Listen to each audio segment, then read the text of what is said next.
नमस्कार. आजच्या या विशेष सत्रामध्ये आपलं स्वागत आहे. आज आपण इंग्रजी भाषेतील काही वाक्प्रचार म्हणजे इडियम्स आणि त्यांच्या उगमाचा शोध घेणार आहोत. आपल्या यादीतला पहिलाच वाक्प्रचार अचिलीज हिल याच प्रकारातला आहे. मी हे नाव खूप ऐकलंय, पण याची नेमकी कथा काय आहे? हो, ही एक खूप प्रसिद्ध ग्रीक पौराणिक कथा आहे. अकिलेस हा एक महान योद्धा होता. इतका की त्याला कोणीही हरू शकत नव्हता. अच्छा. त्याच्या आईने थिटिसने त्याला अमर बनवण्यासाठी स्टिक्स नावाच्या एका पवित्र नदीत बुडवलं होतं. पण तिने त्याला बुडवताना त्याच्या टाचेला धरून ठेवलं होतं. अच्छा, म्हणजे त्याचं संपूर्ण शरीर त्या पवित्र पाण्याने अभेद्य झालं, पण ती टाच मात्र कोरडी राहिली. अगदी बरोबर. त्यामुळे ती टाच त्याची एकमेव कमजोरी, एक वल्नरेबल पॉइंट बनली. आणि मग तिथेच हो, पुढे ट्रोजन युद्धात पॅरिस नावाच्या राजकुमाराने नेमका त्याच टाचेवर बाण मारला आणि त्यामुळे अकिलेसचा मृत्यू झाला. तेव्हापासून कोणत्याही मोठ्या शक्तिशाली व्यक्ती किंवा प्रणालीमधील लहान पण जीवघेण्या कमजोरीला अकिलेस हिल म्हटलं जाऊ लागलं. अरे वा, म्हणजे हे लक्षात ठेवायला सोपं आहे.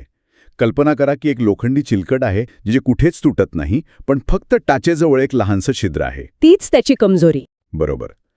कथांमधून आलेला आणखी एक वाक्प्रचार आपल्या यादीत आहे ॲड इन्सल्ट टू इंजरी. याचा अर्थ तर अगदी आपल्या मराठी म्हणीसारखाच आहे, जखमेवर मीठ चोळणे. पण याचा उगम कुठे आहे? याचा उगम इसापच्या बोधकथांमध्ये सापडतो. आणि ही कथा खूप मजेशीर आहे. एक टक्कल असलेला माणूस असतो आणि त्याच्या डोक्यावर एक माशी बसते. ती त्याला चावते. त्याला इतका राग येतो की तो तिला मारायला स्वतःच्याच डोक्यावर जोरात मारतो. म्हणजे माशी तर उडून गेली असणार आणि फटका मात्र स्वतःलाच बसला. ही झाली इंजुरी, म्हणजे दुखापत. हो, आणि मग गंमत पुढे आहे. ती माशी परत येते आणि त्याची चेष्टा करत म्हणते, शत्रूला मारण्याच्या नादात स्वतःलाच इजा करून घेतली. हा झाला इन्सल्ट. बरोबर. हा झाला अपमान. आधीच दुखापत झाली आणि वरून अपमानही सहन करावा लागला. यावरूनच ॲड इन्सल्ट टू इंजुरी हा वाक्प्रचार आला. म्हणजे आधीच वाईट परिस्थितीत असलेल्या व्यक्तीला आणखी त्रास देणे. याला दुहेरी फटका म्हणता येईल. अगदी. खूपच छान. कथांच्या दुनियेतला अजून एक प्रसिद्ध वाक्प्रचार म्हणजे अलाडिन्स केव्ह. हे नाव ऐकताच अरेबियन नाईट्सची आठवण येते. बरोबर. ही कथा तर सगळ्यांनाच माहीत आहे. अल्लादीनला एका जादुई दिव्यामुळे एक जिनी मिळतो जो त्याला एका गुहेत घेऊन जातो. आणि ती गुहा सोनं, हिरे, माणिक आणि अशा अनेक अमूल्य खजिन्यांनी भरलेली असते. त्यामुळे आजच्या काळात कोणतीही अशी जागा जी मौल्यवान किंवा आकर्षक वस्तूंनी खचाखच भरलेली असेल तिला अलादीन्स केव्ह असं म्हटलं जातं. उदाहरणार्थ एखाद्या जुन्या पुस्तकांच्या दुकानाला, जिथे दुर्मिळ पुस्तकं मिळतात. हो. किंवा एखाद्या संग्राहकाच्या घराला, त्याला पत्रकार अलाडिन्स केव्ह असं नाव देतात. हे लक्षात ठेवणं तर खूपच सोपं आहे. जादूचा दिवा, मग जिनी आणि मग खजिन्याची गुहा. अगदी. तर हे झाले काही वाक्प्रचार जे कथांमधून आले. पण भाषा फक्त कथांमधून नाही, तर लोकांच्या रोजच्या जगण्यातून, त्यांच्या कामातून, व्यवसायांमधूनही तयार होते. हा मुद्दा खूप महत्वाचा आहे. मला वाटतं पुढचा वाक्प्रचार याच प्रकारातला आहे. Acid test. हा शब्द मी अनेकदा बातम्यांमध्ये ऐकलाय, विशेषतः राजकारण किंवा अर्थव्यवस्थेच्या संदर्भात. बरोबर. जसं की ही नवीन पॉलिसी सरकारसाठी एक ॲसिड टेस्ट असेल. मला नेहमी वाटायचं की याचा संबंध प्रयोगशाळेतील एखाद्या केमिकल टेस्टशी असेल. पण तसं नाहीये, नाही का? नाही. याचा उगम खूप जुना आहे आणि तो सोनार कामाशी संबंधित आहे. सोनार काम? हो. पूर्वीच्या काळी सोनं खरं आहे की खोटं हे तपासण्यासाठी सोनार त्यावर नायट्रिक ॲसिडचा एक थेंब टाकायचे. खरं सोनं इतकं शुद्ध असतं की त्यावर ॲसिडचा काहीच परिणाम होत नाही. पण जर त्यात भेसळ असेल तर ते ॲसिडमुळे काळं पडायचं किंवा वितळायचं. अच्छा. म्हणजे ही एक अशी निर्णायक परीक्षा होती जी अगदी दूध का दूध आणि पाणी का पाणी करायची. बरोबर. यानंतर कुठलीही शंका राहत नसे म्हणूनच याला डेफिनेटिव्ह कन्क्लुसिव्ह टेस्ट म्हणजे अंतिम आणि निर्णायक परीक्षा म्हणतात. जी गोष्ट एखाद्या व्यक्तीची, वस्तूची किंवा परिस्थितीची खरी कसोटी पाहते तिला ॲसिड टेस्ट म्हणतात. हे लक्षात ठेवायला सोपं आहे. ॲसिड बनावट गोष्टींना जाळून टाकते आणि सत्य समोर आणते. अगदी. खरंच व्यवसायातून आलेले वाक्प्रचार खूपच व्यावहारिक वाटतात. पुढचा आहे अबाव बोर्ड. याचा अर्थ प्रामाणिक किंवा इमानदार. पण बोर्डच्या वर असण्याचा प्रामाणिकपणाशी काय संबंध? याचे 2 संभाव्य उगम सांगितले जातात आणि दोन्ही खूप रंजक आहेत. पहिला उगम जुगारातून आला आहे. पत्ते खेळताना काही लोक टेबलाखाली हात नेऊन पत्ते बदलायचे किंवा लपवायचे. अच्छा, फसवणूक करण्यासाठी. हो, तर ही फसवणूक टाळण्यासाठी नियम बनवला गेला की सगळ्यांनी आपले हात बोर्डवर म्हणजे टेबलवर सगळ्यांना दिसतील असे ठेवायचे. जे काही आहे ते अबाव बोर्ड म्हणजे सगळ्यांसमोर पारदर्शक. आणि दुसरा उगम? दुसरा उगम जहाजावरील जीवनातून आला आहे. जहाजाचा जो मुख्य पृष्ठभाग असतो त्याला डेक किंवा बोर्ड म्हणतात. जर खलाशी डेकच्या वर असतील तर ते सगळ्यांना दिसायचे, पण जर ते डेकच्या खाली गेले तर ते काय करत आहेत हे कॅप्टनला दिसायचं नाही. त्यामुळे जो काही अबाव बोर्ड आहे तो उघड आहे, प्रामाणिक आहे. हे खूपच छान आहे. आणि जहाजावरून आठवलं, आपल्या यादीत अजून एक नौदलाशी संबंधित वाक्प्रचार आहे, ऑल हँड्स ऑन डेक. हो, याचा अर्थ सर्वांची आवश्यकता आहे हे तर स्पष्ट आहे, पण याची पार्श्वभूमी काय आहे? हां, थेट नौदलातील एक आदेश आहे.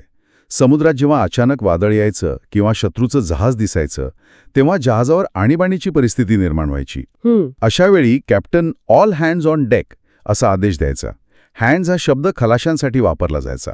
याचा अर्थ जहाजावरचा प्रत्येक जण, तो आचारी असो, इंजिनियर असो किंवा कोणीही, सगळ्यांनी मदतीला यायचं. हो, सगळ्यांनी आपापली कामं सोडून ताबडतोब डेकवर मदतीसाठी हजर व्हावा. म्हणजे संकट इतकं मोठं आहे की प्रत्येकाच्या मदतीची गरज आहे.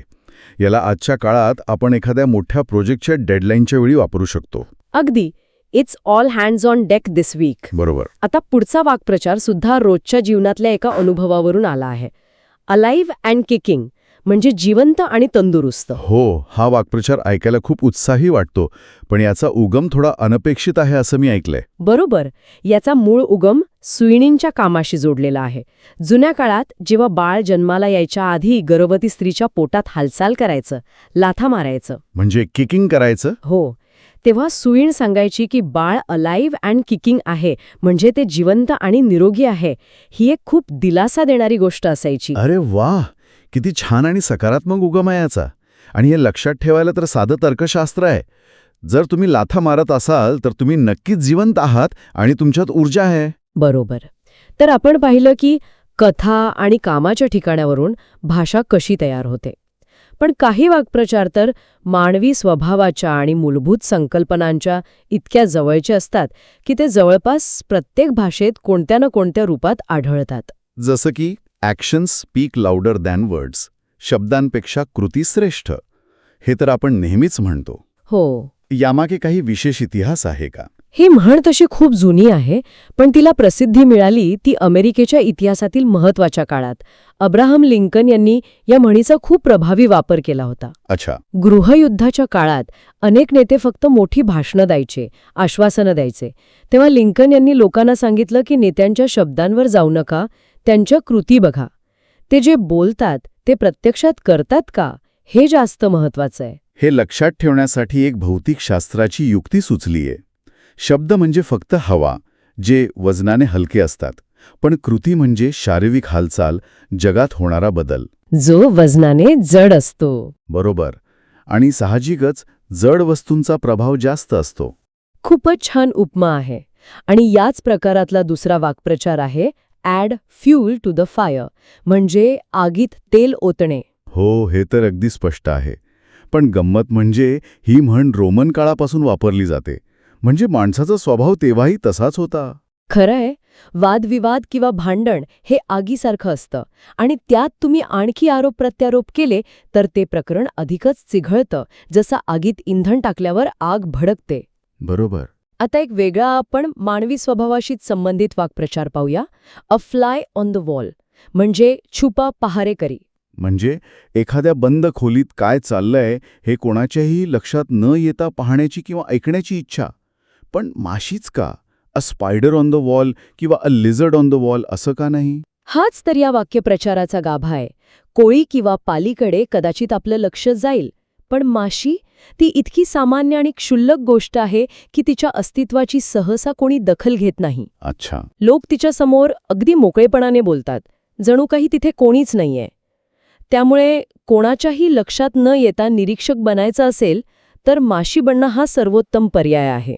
म्हणजे स्टेल्थ मोड ऑन करण्यासारखं आहे. खरंच किती अचूक निरीक्षण आहे. आता पुढचा वाक्प्रचार तर अगदीच अनाडीपणाबद्दल आहे. ऑल थम्स, म्हणजे एखादी व्यक्ती जी हाताने काम करण्यात खूपच क्लमझी किंवा अनाडी आहे. हो हो, मी स्वतःला अनेकदा ऑलथम समजते, विशेषतः जेव्हा फोनमध्ये सिम कार्ड टाकायचं असतं किंवा एखादं नाजूक काम करायचं असतं. याची कल्पना खूप सोपी आहे. आपल्या हातांना 5 बोटं आहेत, ज्यात 4 बोटं आणि एक अंगठा आहे. बोटं आपल्याला सुईत दोरा ओवण्यासारखी नाजूक कामं करायला मदत करतात. आता कल्पना करा की तुमच्या हाताला 5ही अंगठेच असते तर काहीच करता आलं नसतं. एक साधं नाणं जमिनीवरून उचलता आलं नसतं. आपण पूर्णपणे अनाडी झालो असतो. वा, ही युक्ती तर प्रत्यक्ष अनुभव घेण्यासारखी आहे. हो ना. आता शेवटच्या 2 वाक्प्रचारांकडे वळूया, जे अगदी मूलभूत गोष्टींबद्दल आहेत. पहिला आहे ABC ऑफ समथिंग. हो, म्हणजे एखाद्या गोष्टीच्या मूलभूत संकल्पना, जसं आपण मराठीत क ख ग किंवा ओ की ठो म्हणतो. याचा संबंध थेट शिक्षणाशी आहे. कोणतीही भाषा किंवा ज्ञान शिकायचं असेल तर सुरुवात वर्णमालेपासून, म्हणजे ABC पासूनच करावी लागते. ABC शिकल्याशिवाय तुम्ही कादंबरी लिहू शकत नाही. अगदी. आणि दुसरा आहे ॲडम्स एल. याचा अर्थ आहे पाणी. हा थोडा विचित्र वाटतो. पाण्याला ॲडमचं पेय का म्हणतात? याचा संदर्भ बायबलमधील ॲडम म्हणजे आदम या पहिल्या मानवाशी आहे. अशी कल्पना आहे की जेव्हा ॲडम गार्डन ऑफ इडनमध्ये होता तेव्हा तिथे त्याला प्यायला फक्त निसर्गाने दिलेलं पाणीच उपलब्ध होतं. अच्छा, म्हणजे दुसरं कोणतंही पेय नव्हतं. हो, कोणतंही मानवनिर्मित पेय नव्हतं. ॲले हा पेयासाठी एक जुना इंग्रजी शब्द आहे. त्यामुळे ॲडम्स ॲले म्हणजे ॲडमचं पेय, म्हणजे सर्वात मूळ आणि शुद्ध पेय पाणी. तर आज आपण कथा, व्यवसाय आणि मानवी स्वभावातून आलेल्या या 13 वाक्प्रचारांचा प्रवास केला. खरंच प्रत्येक शब्दामागे किती मोठा इतिहास दडलेला आहे. आणि आपली शेवटची स्लाइड सांगते, मास्टरी इज अ हॅबिट, म्हणजेच सरावणेच प्रभुत्व येते. अगदी. हे वाक्प्रचार आज आपण समजून घेतले, पण ते आपल्या बोलण्यात सहज यायला हवे असतील तर त्यांचा वापर करत राहायला हवं. सातत्य ठेवलं तर कोणतीही गोष्ट सोपी होते. बरोबर. हे फक्त शब्द नाहीत, तर त्या संस्कृतीच्या अनुभवांचं आणि शहाणपणाचं प्रतिबिंब आहे. बरोबर. आणि जाता जाता आपल्या श्रोत्यांसाठी एक विचार सोडून जात आहोत. आज आपण ज्या वाक्प्रचारांबद्दल बोललो ते शेकडो वर्षांपूर्वीच्या जगातून आले आहेत. पण आजच्या आपल्या डिजिटल युगात, इंटरनेट आणि सोशल मीडियाच्या काळात आपण असे कोणते नवीन वाक्प्रचार किंवा म्हणी तयार करत आहोत? हा खूपच रंजक प्रश्न आहे. Going viral, ghosting someone, digital footprint हे शब्द काही वर्षांपूर्वी अस्तित्वातही नव्हते, पण आज ते आपल्या बोलण्याचा भाग बनले आहेत. खरंय. भविष्यात यातलेच काही शब्द वाक्यप्रचार म्हणून वापरले जातील का? आपल्या आजूबाजूच्या कोणत्या घटना किंवा संकल्पना अशा नवीन म्हणींना जन्म देऊ शकतील, यावर नक्कीच विचार करण्यासारखा आहे.